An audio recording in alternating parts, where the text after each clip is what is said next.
Hello, आप सबका स्वागत है राजीव सिंह क्लासेस में। आज हम सीखेंगे फूलों के कितने भाग होते हैं और कौन कौन से भाग होते हैं। तो सबसे पहले एक फूल लेते हैं। ये हमारा फूल है। फूलों को जब ध्यानपूर्वक हम देखेंगे तो पाते हैं इसके 4 भाग होते हैं।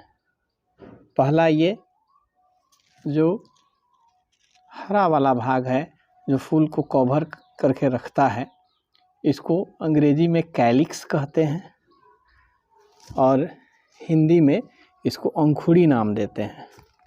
ये देखिए फूल का ये हरा वाला भाग, पहला भाग जो है यह हरा वाला भाग है।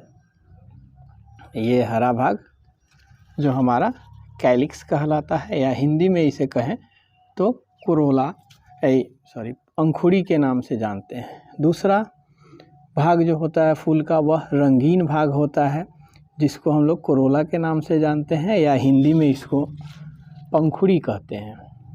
पंखुड़ियों को जब हटाएंगे तो किसी भी फूल में देखेंगे इसके अंदर, इसको आराम से हम पंखुड़ियों को हटाते हैं। अलग अलग तरह की पंखुड़ियाँ होती हैं, किसी में सटा होता है, किसी में उसी में अलग अलग रहता है। ये देखिए अंकुड़ी है जिसको कैलिक्स कहते हैं। ये पंखुड़ियाँ हो गई जिसको हम लोग कोरोला कहते हैं। और इसके अंदर जब ध्यानपूर्वक देखेंगे तो ये हमारा पुंकेसर दिखाई दे रहा है। ये छोटा सा पुंकेसर। अलग अलग फूलों में पुंकेसरों की संख्या अलग अलग होती है। जब इसको हम लोग ध्यानपूर्वक हटाएंगे तो और इसे हम देख सकते हैं कि फूल का यह जो पुंकेसर होता है नर जनन भाग होता है। इसमें परागकण का निर्माण होता है। यहाँ पर ये परागकोश है। अब इन परागकोशों को ज़रा हटाएं तो ये देखिए छोटे छोटे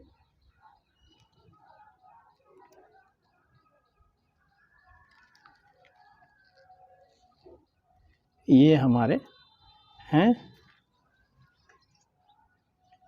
स्त्री केसर, जिसको हम लोग गाइनोसियम के नाम से जानते हैं। ये हमारा स्त्री केसर हो गया। इसके अंदर अंडाशय रहता है जहाँ पर फल और बीज का निर्माण होता है।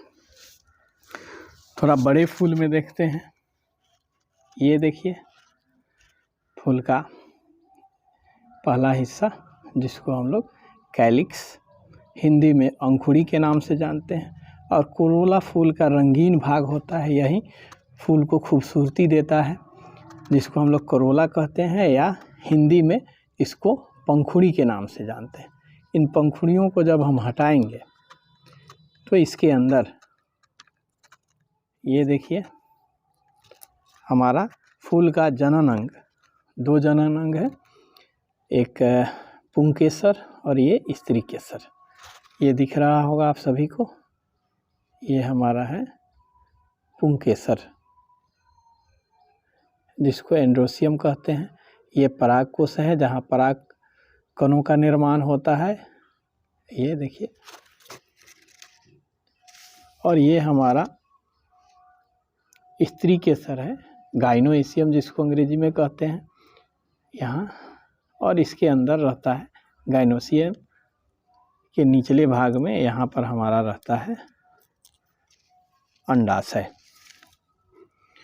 तो और भी फूलों में हम देखें, फूल के 4 भाग हो गए, कैलिक्स, कोरोला, एंड्रोसियम और गाइनोसियम। हिंदी में कहें तो अंकुड़ी, पंखुड़ी, स्त्री केसर और पुंकेसर।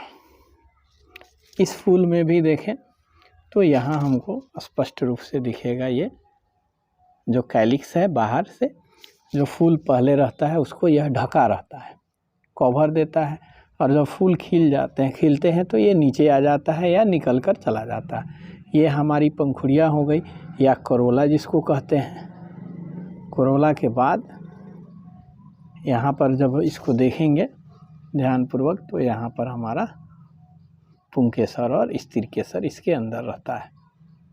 यहाँ पर जब परागन हो जाता है, फर्टिलाइजेशन हो जाता है, तो ये कोरोला झड़ जाता है, पुंकेसर भी झड़ जाते हैं, और ये जो हमारा स्त्रीकेसर है उसके अंडाशय से बीजों का निर्माण प्रारंभ हो जाता है।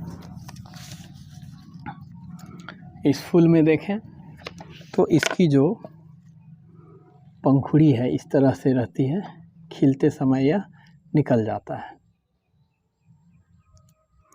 खिलने के बाद यह झड़ जाता है। पंखुड़ी कैलिक्स जो हमारा भाग है, ये दूसरा भाग है हमारा कोरोला। ये कोरोला के अंदर, जिसको हम लोग पंखुड़ी कहते हैं,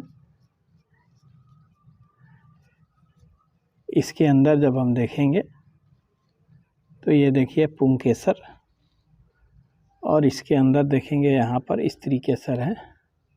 ये पुंकेसर के ये परागकोश होते हैं। यहाँ देखिए हाथ में लग गया, ये हमारा परागकण है जो निषेचन का कार्य करता है।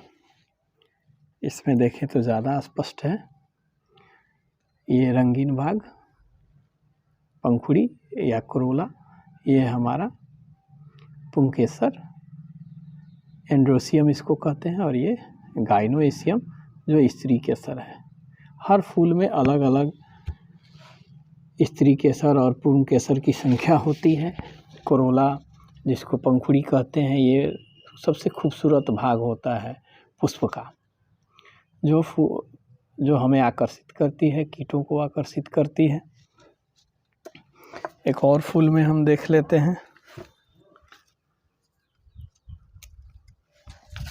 इस फूल में भी देखें तो ये अंकुड़ी पंखुड़ी